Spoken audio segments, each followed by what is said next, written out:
Bismillahirrahmanirrahim. Assalamualaikum warahmatullahi wabarakatuh.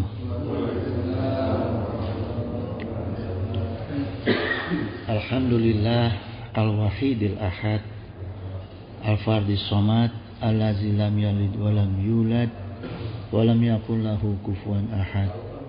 Subhanahu wa ta'ala wa askuruhu. Allahumma sholli wa sallim wa barik ala sayyidina Muhammad wa ala alihi wa sahbihi wa man tabi'ahum ila yaumil qiyamah.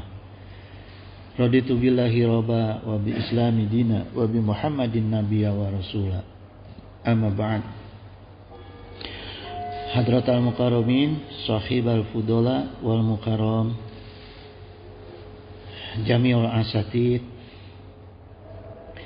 Siyadatul kiram, wa ya ikhwani minal muslimin, alazi yakhduru fil masjid jami' al-manan, hafidhakumullah wa ri'akum. Rabbana zidna ilman, warzuqna fahman, waj'alna minas sholihin. Amin ya mujibus sa'ilin. Ayuhal ikhwanal kiram, insyaallah subuh ini kita melanjutkan kajian minggu lalu, dan yang akan kita kupas mengenai strategi dakwahnya. Jadi secara etimologi ya, atau ilmu asal usul kata ya. Kata dakwah itu asal dari kata da'a yad'u da'watan gitu ya. Dan ini sama maknanya dengan an-nida gitu, artinya memanggil, mengajak gitu ya, atau menyeru gitu. Wa qala Allah Ta'ala, wa man ahsanu qawlan mimman da'a ilallah. Siapakah yang lebih baik perkataannya daripada orang yang menyeru kepada Allah, artinya memanggil untuk beriman kepada Allah ya. Wa amila solihan, kemudian dia mengerjakan amal yang soleh. Wa qala innani minal muslimin, kemudian dia berkata, sungguh aku termasuk orang-orang yang muslim. Nah, ini ada di Quran surat Fussilat ayat 33 ya. Jadi jemaah, dalam ukuran Allah tidak ada perkataan dan perbuatan yang lebih baik daripada dakwah ya. Nah, ini yang harus kita tekadkan itu ya. Jadi memang tidak ada ukuran apapun amal kita atau perkataan kita yang diukur oleh Allah lebih baik daripada dakwah, yang kemudian dakwahnya diamalkan gitu. Bukan hanya bisa berdakwah, tapi harus bisa mengamalkan ya. Dan kemudian dengan prinsip keimanan, kita segera berlomba-lomba menjadi yang terdepan. Artinya dalam melaksanakan ketaatan dan meraih ridha Allah Ta'ala gitu. Fastabiqul khairat gitu. Jadi berlomba-lomba untuk fastabiqul khairat itu. Lawannya dari fastabiqul khairat atau berlomba-lomba dalam kebaikan itu tanafasud dunya. Artinya berlomba-lomba menikmati dunia. Nah, ini lawan katanya ya. Jadi kalau orang yang sudah bicara kenikmatan dunia secara berlebihan, artinya menjadi target gitu ya, menjadi menjadi tujuan dia, maka itu dia tidak bisa disebut sebagai fastabiqul khairat gitu. Ya, walaupun dia bicara masalah agama. Wa qala Nabiya sallallahu alaihi wasallam, la hasada ila fisnatain. Jadi tidak boleh ada hasad ya, kecuali pada dua orang gitu. Nataini itu pada dua orang. Pertama, rajulun atahullahu malan gitu. Seseorang yang Allah berikan harta kepada dia, fasalatohu ala gitu. halakatihi fil haqqi. Ya, kemudian dia itu belanjakan hartanya di jalan kebenaran. Ya. Warajulun, yang kedua, warajulun atahullahu hikmatan. Kemudian orang yang Allah berikan ilmu kepada dia, ya, fahuwa yaqdi biha gitu. Lalu dia berhukum dengan ilmunya gitu. Artinya dia melaksanakan ilmunya. Nah, wa yu'allimuha, kemudian dia mengajarkannya gitu. Ya, jadi tidak hanya melaksanakan ilmunya, tapi dia juga harus mau mengajarkan gitu ya. Nah, ini jadi gini jemaah. Dari hadis ini saya menelaah ya ke kondisi kita gitu. Populasi muslim Indonesia ini sekarang itu masih terhitung terbesar. Masih terhitung terbesar ya. Tapi ke depan itu kalau terus kondisinya kita seperti ini ya, maka akan terus berkurang. Sekarang aja sudah dari 90%, 95 menjadi 90, menjadi 85. Dan ini akan terus menurun ya. Gitu. Maka jangan sampai ketika pemeluk agama Islam secara global, kalau kita lihat secara global ya, di negara-negara barat itu penduduk Islamnya naik, di kita sebagai negara Islam terbesar, penduduk Islam terbesar menurun ya. Ini jangan kebalikan seperti itu gitu ya. Itu secara kuantitas, apalagi secara kualitas. Secara kuantitas saja sudah turun drastis, apalagi secara kualitas gitu ya. Itu nggak bisa dihitung itu.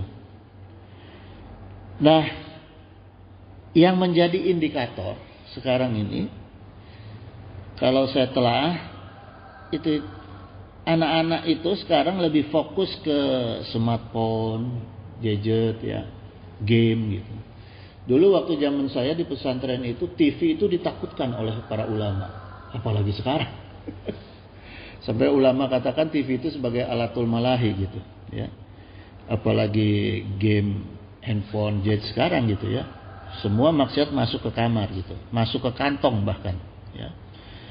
Nah, sehingga peluang untuk menerima dakwah dan mensiarkan agama itu jadi hilang karena adanya kemajuan teknologi itu ya. Ditambah kurangnya lagi ukhuwah. Nah, ini yang jadi masalah ya. Artinya umat sekarang cuek dengan kondisi seperti yang ada. Jangankan umat, orang tua aja cuek dengan kondisi anak. Anak megang gadget dibiarkan ya. Gitu. Ya, itu yang jadi masalah gitu. Kalau dulu kan zaman saya itu saya ingat kalau kita pulang sholat maghrib itu sampai isya di masjid itu. Ngaji di masjid, di surau ya. Terus pulang itu setelah isya gitu. Jadi sampai sekarang saya berkesan terus itu situasi saya kecil dulu gitu ya. Kalau sekarang anak lebih banyak di kamar, dipanggil makan aja agak susah gitu ya. Nah, ini yang harus kita prihatin ya. Jadi artinya kita keluarga ini, keluarga kaum muslimin itu harusnya mulai bertafakur ya, mengingat kembali terus ya, anak-anak itu, cucu, anak ya, ponakan itu yang masih kecil, karena yang melekat itu yang masih kecil ya. Coba dihimbau untuk ke masjid gitu. Terutama maghrib sampai isya itu ya. Gitu. Kemudian gini jemaah sekalian. Wa qala Nabi sallallahu alaihi wasallam, "Innallaha yab'atsu li hazihil ummah." Gitu. Jadi sungguh Allah itu mengutus untuk umat ini ala ra'si kulli mi'ati natin gitu ya. Mi'ati sanatin gitu ya. Mi'ah sanah maksudnya ini ya. Jadi pada setiap akhir 100 tahun ya, Allah itu akan mengutus umat ya, seseorang di antara umat ini Man yuhadidu laha dinaha gitu. Orang yang akan memperbaharui untuk umat beragama, artinya pejuang-pejuangnya. Ya. Jadi per 100 tahun tuh Allah tetap akan menjaga gitu. Karena jaminan Allah menjaga Al-Qur'an maka sama dengan menjaga agama. Ya. Jadi setiap 100 tahun itu pasti Allah turunkan gitu. Ya, untuk menjadi pejuang-pejuang agamanya Allah. Sekarang gini jamaah. Rasulullah SAW itu lahir tahun 624. Ya. Ini hati-hati nih angka 24 nih. Di Indonesia itu di Ponorogo 1824. Kemudian mengawali kemerdekaan Cokro Aminoto 1924. Ya. Insya Allah mudah-mudahan kita berdoa 2024 nanti akan menjadi tahun pembuka kemenangan umat Islam. Amin. Ya, amin. Mudah-mudahan kita berdoa. Karena kalau lihat siklusnya per 100 tahun angkanya ini angka keramat nih 24 nih. Itu jamaah sekalian. Kemudian karena itu kita harus memahami betul ya bagaimana tujuan dan fungsi dakwah. Jangan karena ada angka 24 terus kita pasrah, jangan begitu. Kita harus memahami juga tujuan dan fungsi dakwah. Kita coba bedah surat Yusuf ayat 108 ya.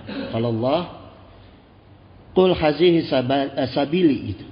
Katakanlah inilah jalanku, yang dimaksud jalanku itu adalah agama Islam ya. Ad'u ilallah gitu. Artinya di sini mengajak kepada agama Allah. Jadi diperintahkan oleh Allah katakan inilah jalanku adalah agama Islam, dan kita juga diperintahkan untuk mengajak kepada agama Allah. Ala basyirah, di atas hujah yang nyata. Nah, di sini juga harus mengajak kepada agama Allah itu harus punya ilmu. Ya. Harus punya ilmu yang dalilnya jelas, argumentasinya jelas gitu. Jangan asal-asalan kita ngajak kepada agama Allah tapi kita nggak punya ilmunya gitu. Maka kita wajib menuntut ilmu ya. Ana wa mati taba'ani gitu.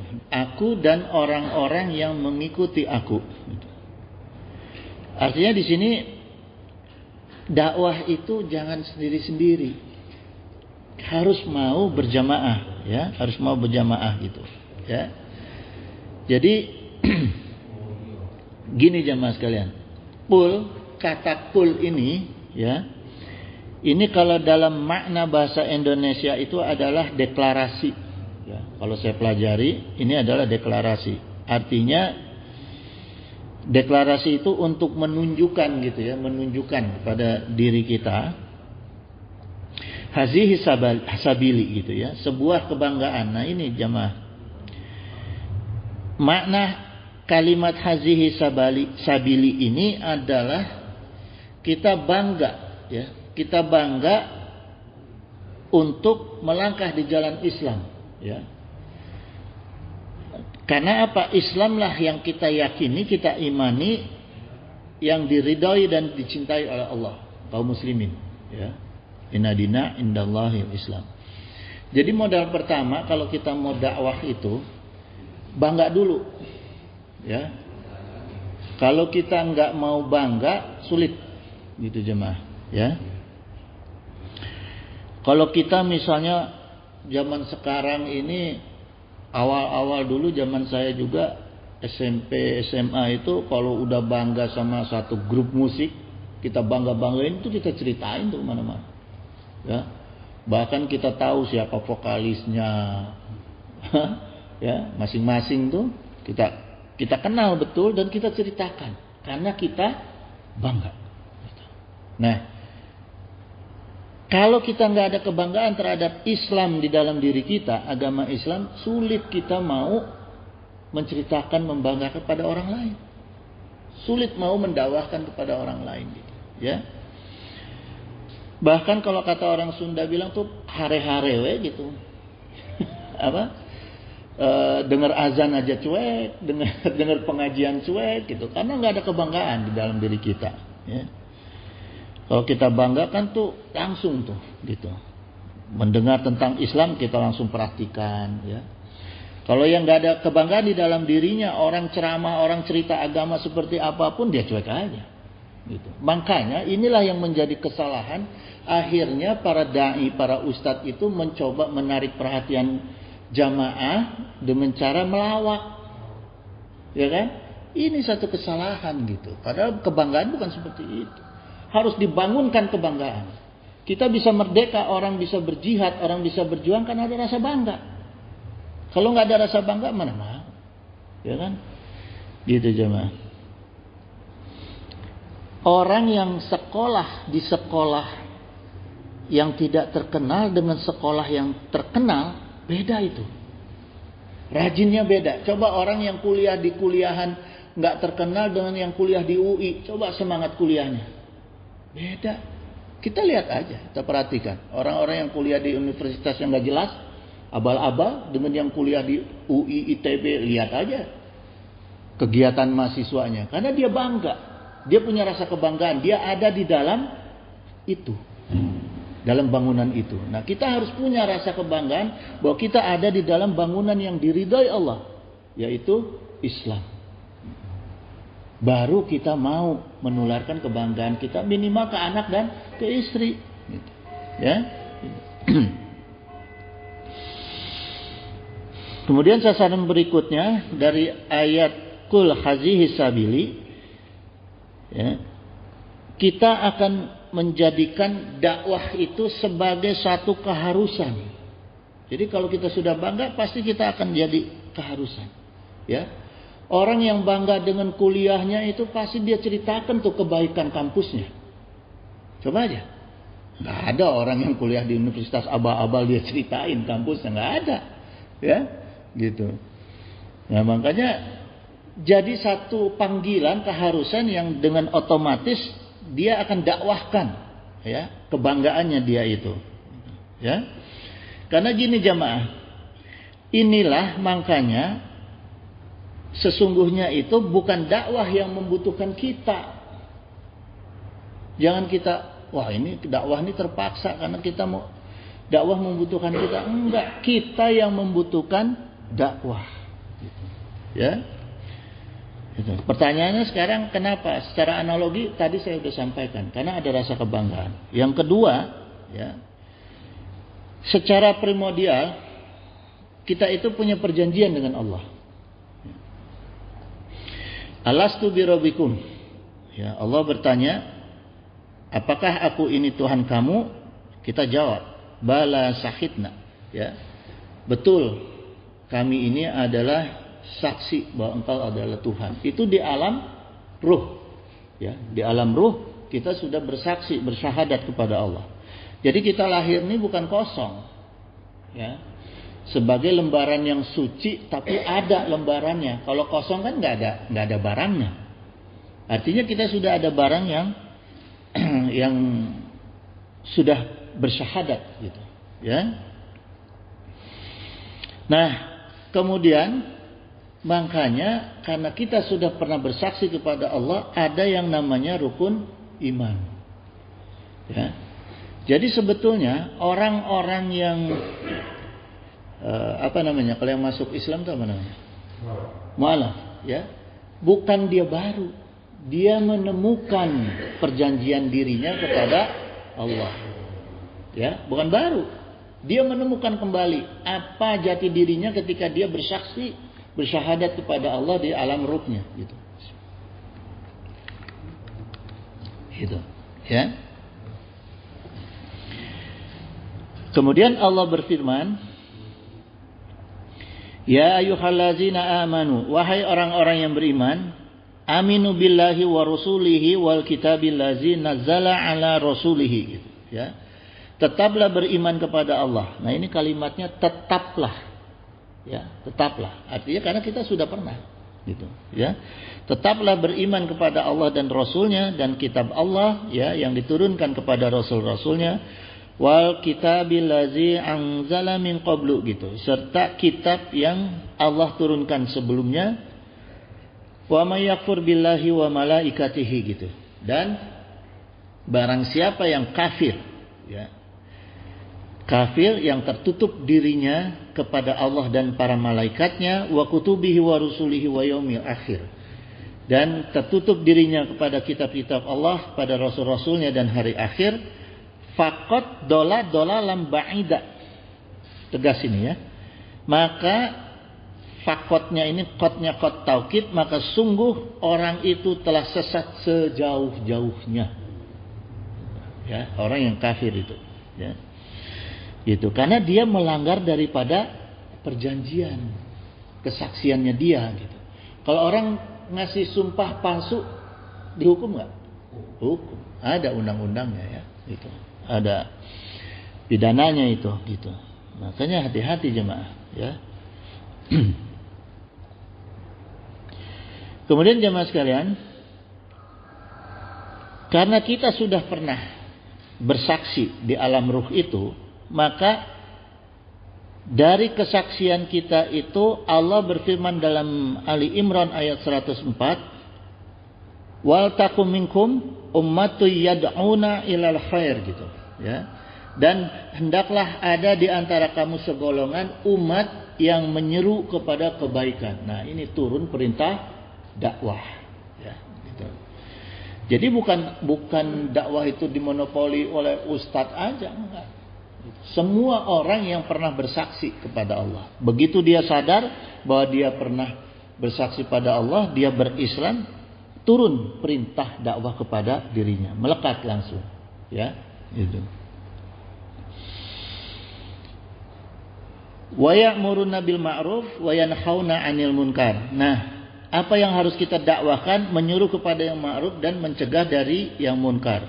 Wa ilaika humul muflihun, gitu. Mereka lah orang-orang yang beruntung. Nah, ini kalau kita melaksanakan kesaksian kita, maka insya Allah kita menjadi orang yang beruntung ya. Dan ini dijamin oleh Allah. Jadi dakwah yang dipentingkan itu adalah ibadah yang terkait dengan ya'muruna bil ma'ruf wa yanhauna 'anil munkar, gitu ya.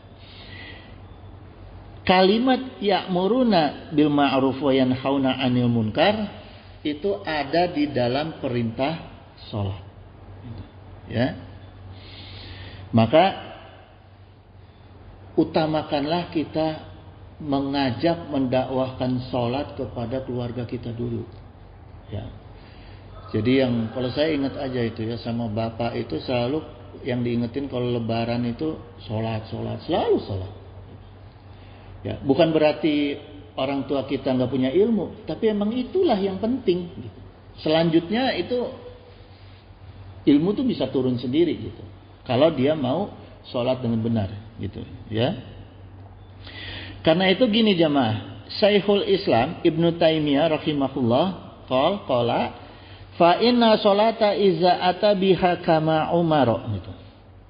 Sungguh sholat itu ya, apabila dilaksanakan sesuai dengan apa yang diperintahkan. Nah, ini ukurannya sholat ya.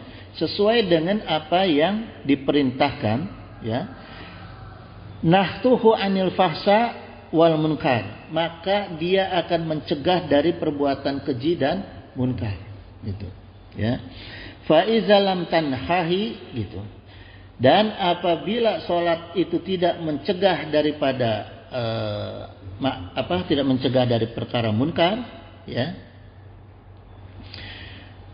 dala ala tadiyahi li huquqiha wa in kana muti'an, gitu. Ya, maka ini menunjukkan bahwa dia melalaikan hak-haknya sholat walaupun dia orang yang taat. Nah, jadi jamaah, penting kita ngaji bab sholat dalam fikih. Ya, harus sampai tartil. Dari mulai takbiratul ihram, Fatihah ya, sampai salam itu harus tartil. Dan ini harus kita ajarkan. Karena kalau enggak seperti itu, maka sholat kita tidak akan menghasilkan tanha wal munkar. Ya, anil tanha wal munkar, gitu. Ya. Gitu. Jadi jangan sampai itu. Nah, ini yang kita butuhkan adalah kita benar-benar memahami ya dalam bab sholat, kemudian kita dakwahkan pertama adalah bab sholat. gitu. Ya. Hati-hati tuh, anak cucu kita itu jangan sampai karena dia tinggal di kita misalnya ya, cucu tinggal di kita, anak tinggal bersama kita, istri tinggal bersama kita. Maaf, orang yang kerja sama kita, ya, harus kita ingatkan sholat. Jangan anak, istri, kemudian ada pembantu, biarin aja orang lain ini. Jangan. Karena dia sudah masuk dalam kewajiban untuk kita dakwahi. Ya, jangan dibiarkan itu. Ya, kalau istri saya itu paling ribut itu. Kalau ada yang kerja yang nggak sholat itu, ya udah mendingan berhenti aja lah. Ya, karena menghilangkan keberkahan yang ada di rumah kita. Walaupun dia tidak senasab dengan kita, gitu. Ya, gitu jemaah. Ya, nah, apa saja sekarang hak Allah? An ya'budu wa la yusriku bihi syai'an gitu. Hendaklah mereka itu beribadah kepada Allah dan tidak menyekutukan Allah dengan sesuatu apapun. Nah, ini juga ada di dalam sholat. Ya, kalimat-kalimat iman, kalimat-kalimat tauhid itu ada juga di dalam sholat. Ya, maka kita penting memahami makna sholat yang sesungguhnya. Wa zakir fa inna zikra tanfa'ul mu'minin gitu. Dan tetaplah memberi peringatan karena sesungguhnya peringatan itu bermanfaat bagi orang-orang yang beriman. Ya. Jadi di sini manfaatnya dakwah gitu, ya. Artinya memberi peringatan dan itu manfaat untuk kita. Siapa sasaran dakwah kita pertama? Ya. Ya ayyuhallazina amanu qu anfusakum wa ahlikum naro. Keluarga. Ya, keluarga kita. Jagalah diri kamu dan keluargamu dari api neraka. Ya, ad'u ilallah, dan kita mengajak keluarga kita itu beriman, berakidah kepada Allah itu, ya. Maka maknanya target dakwah itu mengajak berakidah dan mengamalkan syariah hanya kepada Allah, bukan kepada yang lain gitu ya, atau untuk tujuan lain. Ya. Banyak kesalahan di zaman sekarang itu mengajarkan anak pintar supaya bisa cari uang. Ya. Saya waktu di kelulusan madrasah yang di saya itu di Cipanas, ya. Anak-anak SD-nya itu ketika lulus ditanya cita-citanya masing-masing. Ada yang banyak juga yang cita-citanya pengen jadi ustadz. Saya panggil satu-satu, saya tanya, kenapa kamu nak cita-cita pengen jadi ustadz? Gampang cari uang. Jawabannya gampang cari uang. Karena yang dia lihat sekarang figur-figur ustadz itu adalah gampang cari uang.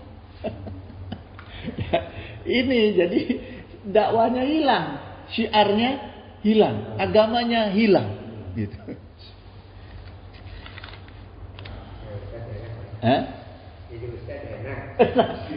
Jadi ustadz enak, dicium tangan, dihormati, ya. Apalagi kalau kita lihat di medsos itu, ya kan, dikawal-kawal di ini, wah, amplop gampang, uang gampang, aja.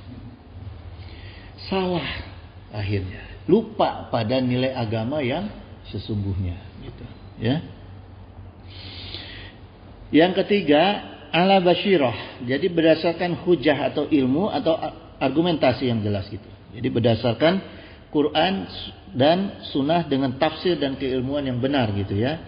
Lengkap itu. Jadi kalau kita ngaji itu harus lengkap basyirahnya ini. Ilmu bahasanya, asbabunnya, tafsirnya, mantiknya, ya, dan lain-lain gitu. Yang keempat, ana wa mani taba'ani gitu. Aku dan orang-orang yang bersama aku gitu. Jadi makna ayat ini bahwa dakwah itu harus dilakukan secara berjamaah, tidak sendiri-sendiri. Jadi kita juga selain mengajarkan, kita juga menganjurkan. Jadi menganjurkan orang itu dakwah juga. Selain kita mengajarkan, kita anjurkan juga gitu, ya. Gitu. Nah, jadi karena dakwah itu suatu yang al-haq, ya, maka harus akan menjadi kuat kalau diusung secara berjamaah gitu. Dakwah itu nggak akan jadi kuat kalau sendiri-sendiri, ya. Jadi bentuknya itu balagul mubin gitu ya. Jadi harus benar-benar jelas gitu. Kemudian dalam surat Yasin kita lihat ayat 17 ya.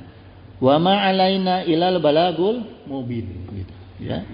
Kewajiban kami itu hanyalah menyampaikan perintah Allah dengan jelas gitu ya gitu. Tapi tetap kita harus berdakwah, tapi jangan ngotot gitu. Jangan wah kamu nggak mau sholat digebuk. Gitu. Perintahnya menyampaikan dengan jelas gitu, dengan ilmu gitu ya. Kemudian siapa yang wajib berdakwah? Setiap muslim.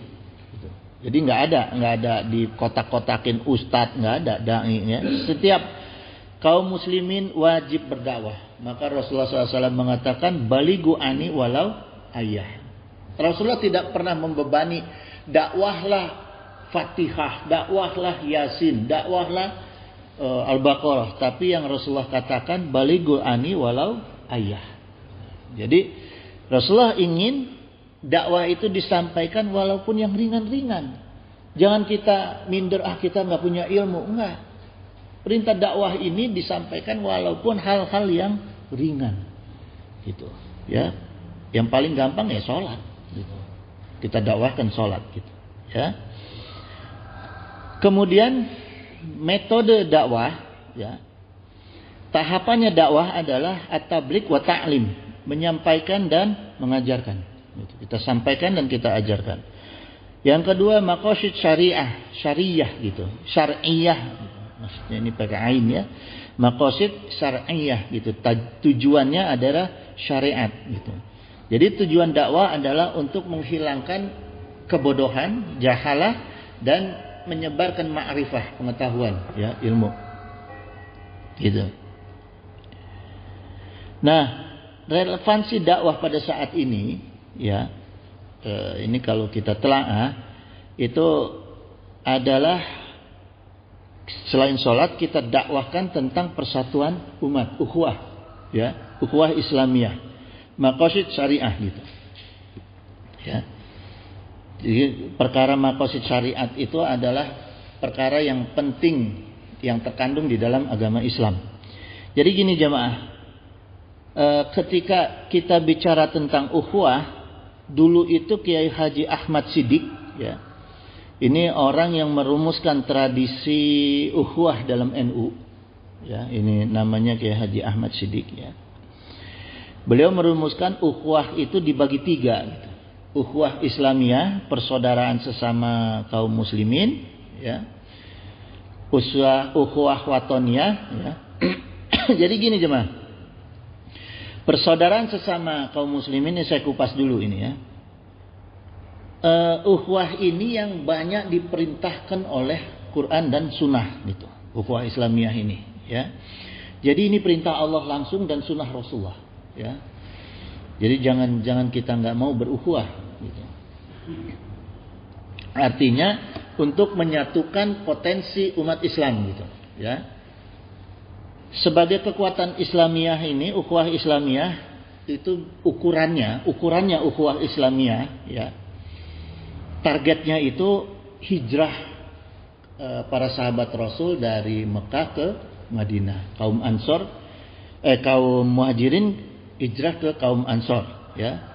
Ketika itu Sa'ad bin Rabi al-Ansori, seorang sahabat Ansor, ini tergolong orang yang kaya di Ansor ya. Termasuk golongan orang-orang di antara yang paling kaya di antara penduduk Madinah, itu dipersaudarakan oleh Rasulullah dengan Abdurrahman bin Auf.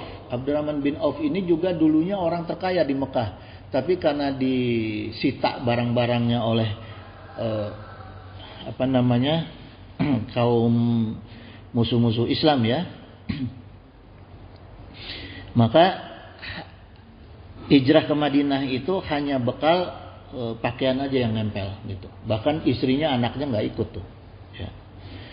Gitu. Nah kemudian karena disita oleh kaum Quraisy itu jadi miskin kan.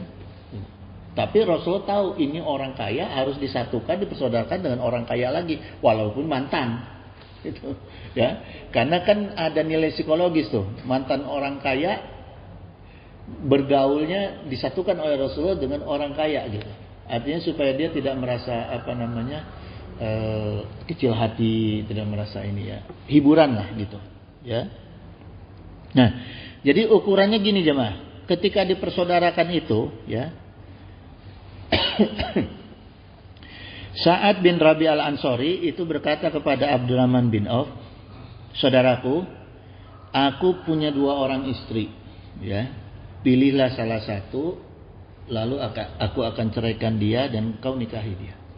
Pertama tuh yang ditawarkan, karena Abdurrahman bin Auf datang nggak bawa istri, nggak bawa keluarga ya. Yang kedua, Sa'ad bin Rabi berkata lagi, aku juga punya banyak harta dan aku akan bagi 2 dengan kamu, maka terimalah ya. Nah, disinilah ukhuwah Islamiyah ya. Kalau kita sama saudara kita ditawarkan istri, ditawarkan harta bagi 2, jawabnya gimana? Oh cepat, jangan besok-besok, sekarang gitu.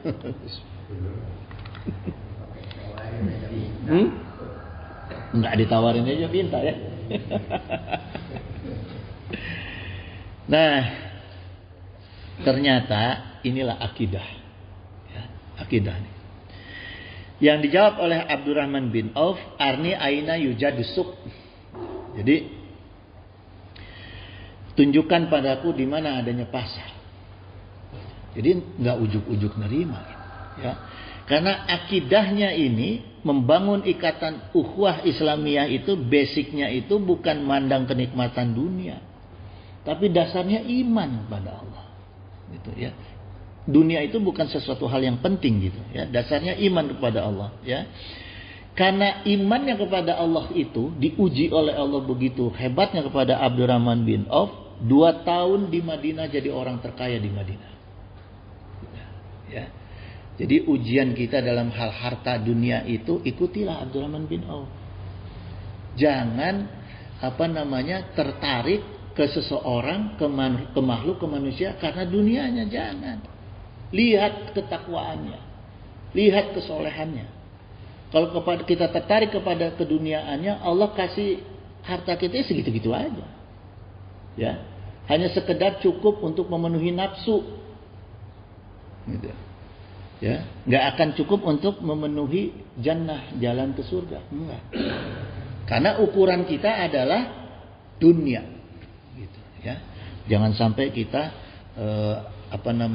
cinta sama orang-orang yang cinta pada dunia gitu ya,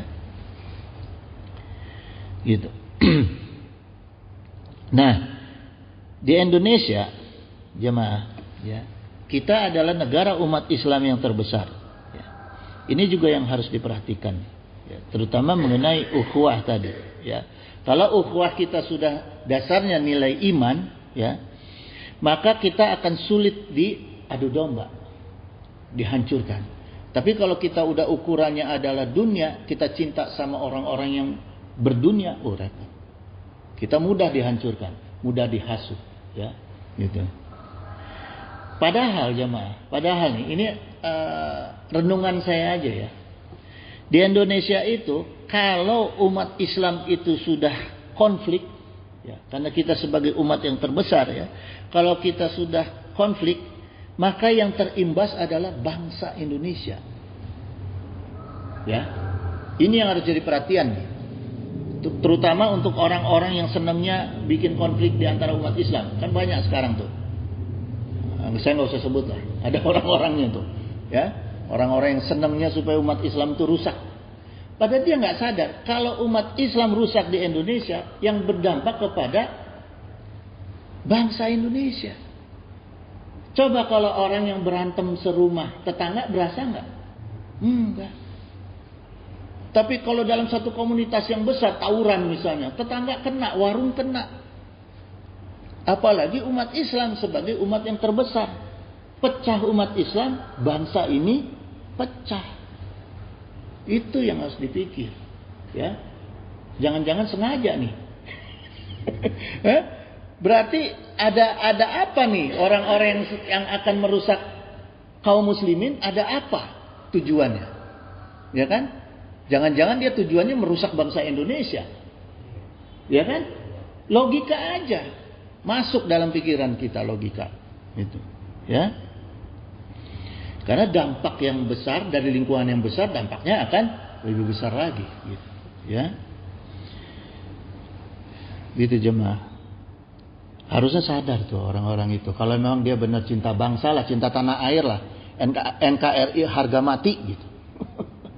Hati-hati nih orang mau ngomong gitu, ya. Kemudian yang kedua adalah ukhuwah watoniyah, persaudaraan kebangsaan. Nah, bangsa Indonesia itu jamaah berasal dari berbagai suku, adat, bahasa, ya. Kemudian mereka semua itu membentuk satu bangsa, ya. Mereka yang ingin menggulingkan pemerintahan yang sah itu dianggap sebagai bugot atau pemberontak, gitu. Ya, ini dalam hukum Islam. Gitu. Makanya ada ukhuwah watoniyah gitu, ya. Nah, terus sekarang begini jemaah. Ukhuwah watoniyah itu bukan baru Indonesia. Ya. Dulu Rasulullah SAW 1400 tahun yang lalu di Madinah itu sudah menerbitkan ukhuwah watoniyah. Aturan ukhuwah watoniyah, sistem ukhuwah watoniyah, yaitu Piagam Madinah. Itu 1400 tahun yang lalu, ya, 1400 tahun yang lalu. Nah, isinya Piagam Madinah itu menetapkan adanya kebebasan beragama, kebebasan menyatakan berpendapat, keselamatan harta benda, ya, menjamin keselamatan harta benda, menjamin larangan orang itu melakukan kejahatan, menjamin orang-orang itu di dalam satu negara itu, ya, berkeadilan dan menegakkan hukum dan lain-lain. Adil dalam menegakkan hukum. Ini isi Piagam Madinah. Gitu. Mirip nggak dengan kita, dengan Pancasila, Undang-Undang Dasar 45? Sama, ya. Jadi Indonesia yang ngikutin Islam, Indonesia yang ngikuti Islam, ya. Bukan Islam yang ngikuti Indonesia, jangan salah, ya. Gitu. Jadi harus benar-benar nih dipahami, gitu, ya. Gitu. Jadi cuma bahasanya aja. Makanya dulu sejarah Indonesia itu ada Piagam Jakarta. Gitu. Ya, gitu, ya, gitu. Kemudian jadi Pancasila, isinya itu juga. Gitu, ya. Gitu. Kemudian Allah berfirman dalam Ali Imran ayat 103, "Wattashimu bihablillahi jami'an," dan berpeganglah kamu pada semua tali agama Allah, gitu. Ya, kamu semua ini, watasimu ini maksudnya kamu semua, ini jamak, ya, bihablillahi jami'an, gitu. Jamaknya ini jami'an, berjamaahlah kamu, ya, berpegang kepada tali Allah, agama Allah, gitu. Wala tafarraqu, dan jangan kamu bercerai-berai. Jadi perintah dakwah selanjutnya adalah ukhuwah, ya, gitu. Kemudian Rasulullah SAW bersabda, al-mu'minu lil mu'minin kalbuyani, gitu. Orang mukmin dengan orang mukmin itu seperti sebuah bangunan yasudu ba'duhu ba'don, yang sebagiannya itu saling menguatkan dengan yang lainnya. Jadi orang mukmin tugasnya itu dari Rasulullah itu harus saling menguatkan. Gitu. Ada yang susah dibantu, ya, gitu. Yang senang juga jangan lupa membantu.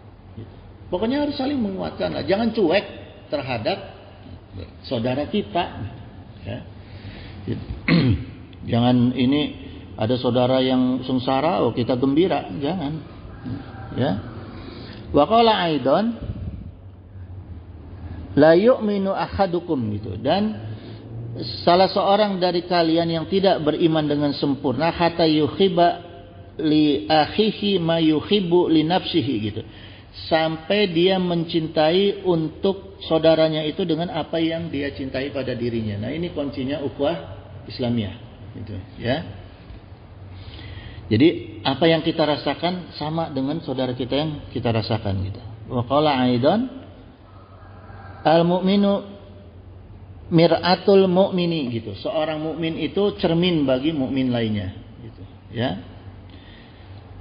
La yakhuzulahu, gitu. Tidak menelantarkan orang-orang mukmin, kemudian wala yuhaqqiruhu, gitu, dan tidak menghina atau menyakiti orang mukmin. Itu jangan sampai itu. Jaga kata-kata kita kalau untuk orang mukmin, ya. Karena ini ada ukhuwah watoniyah juga, sesama sebangsa juga kita jagalah, gitu ya. Karena memang kita juga nggak boleh gitu, ya. Diatur juga dalam Islam untuk orang-orang yang di luar agama Islam, gitu ya. Kalau yang memerangi kita, kafir harbi, boleh kita perangi, gitu. Nah, terus harus seimbang nih. Sekarang kan banyak nih kafir harbi yang dengan cara-cara melalui medsos, melalui komen-komen, ya kita balas dengan cara itu. Jangan kita gebugin. Nggak boleh, Islam juga ngatur tuh, ya. Ada orang menghina Islam, kita gebukin, jangan. Islam ngaturnya harus sama dengan apa yang dia lakukan. Kalau dia menghina, hina lagi aja. Gitu, ya. Gitu. Karena ini urusan agama. Kalau urusan diri kita sendiri dihina, dicontohkan oleh Rasulullah, nggak usah kita balas. Nah, karena itu jadi jadi kifarat untuk kita. Orang hina kita diemin, itu jadi kifarat, ya, untuk untuk tabungan kita di akhirat. Tapi kalau orang yang menghina agama harus kita balas. Nah, dengan jalan sebagaimana perbuatan dia, gitu, ya. Rasulullah tidak pernah memerangi kaum musyrikin kalau tidak diserang. Kalau senjata, ya senjata lagi, gitu, ya. Jadi jemaah, catatan pentingnya berdakwah itu tidak harus nunggu diri kita itu sempurna, ya. Dalam kajian kita hari ini kesimpulannya, berdakwah itu tidak harus menunggu diri kita itu sempurna, ya. Karena tidak mungkin ada manusia yang sempurna. Nah, terus salah satu niat kita berdakwah itu adalah untuk membina diri kita sendiri, walaupun di hadapan jemaah.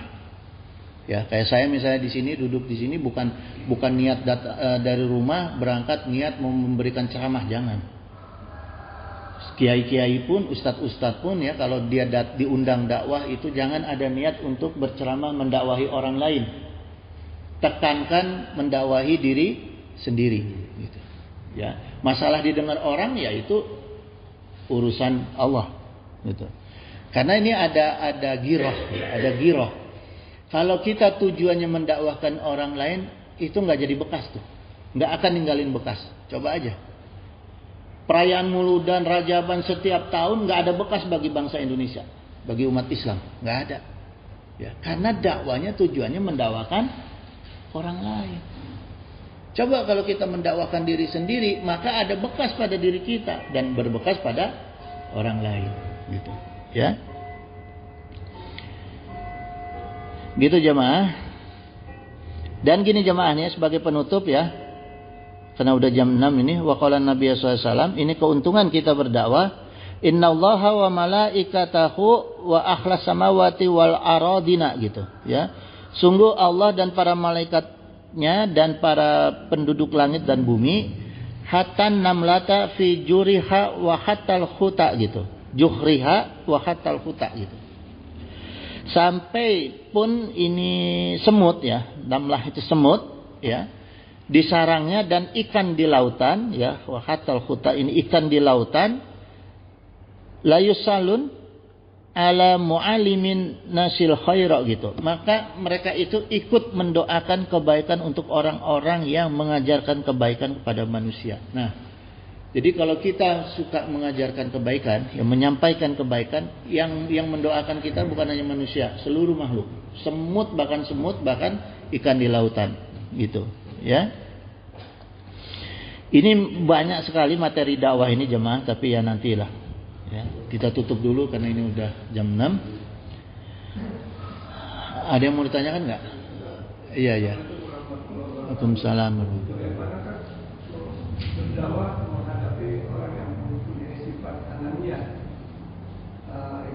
Ya. Kedua, bagaimana dia untuk anak kita mencintai Al-Quran? Ini pertanyaannya berat nih. Ya. Karena saya nggak pernah ngukur orang itu egois atau tidak, itu nggak pernah saya ukur, ya.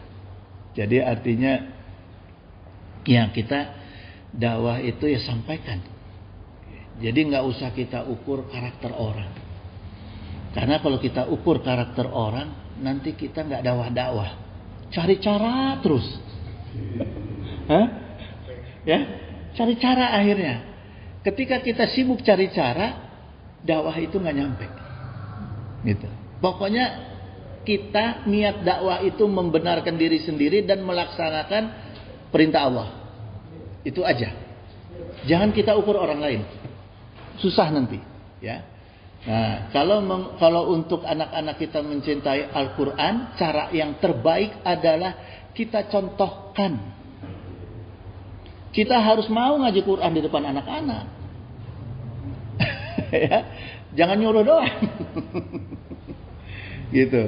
Setelah kita contohkan, kita titipkan di kiai, diulang. Ya, tapi yang penting kita bisa memberi contoh dan menjadi contoh. Udah jam 6 ini jemaah lewat ya, kita harus tutup dengan doa. Doa dulu. Wallahul musta'in ala kulli hal, ya. Semoga Allah menolong kita dalam segala hal. Innahu samiyun qaribun mujibud da'wah wa qadiyal hajah. Subhanaka Allahumma wa bihamdika asyhadu an la ilaha illa anta astaghfiruka wa atubu ilaik. Wallahul muwaffiq ila aqwamit thoriq. Wassalamualaikum warahmatullahi wabarakatuh.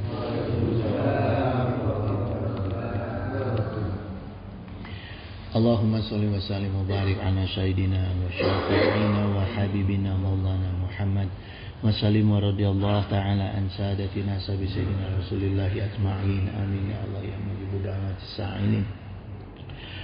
Allahumma anta rabbi la ilaha illa anta khalaqtani wa ana 'abduka wa ana 'ala ahdika wa 'adika mastata'tu. A'udzu bika min syarri ma sana'tu wa abu'u laka bi ni'matika 'alayya wa abu'u bi dzanbi faghfirli fa innahu la yaghfiru dzunuba illa anta. Allahumma ahyina 'ala dinil Islam wa amitna 'ala dinil Islam wa nas'aluka imanan qawiyyan maqbulan fil hayati wa 'indal mamati wa ba'dal mamati wa na'udzubika minasyirki wa fisqi wa dalalati wa syirk wa nifaqi bi rahmatika arhamar rahimin.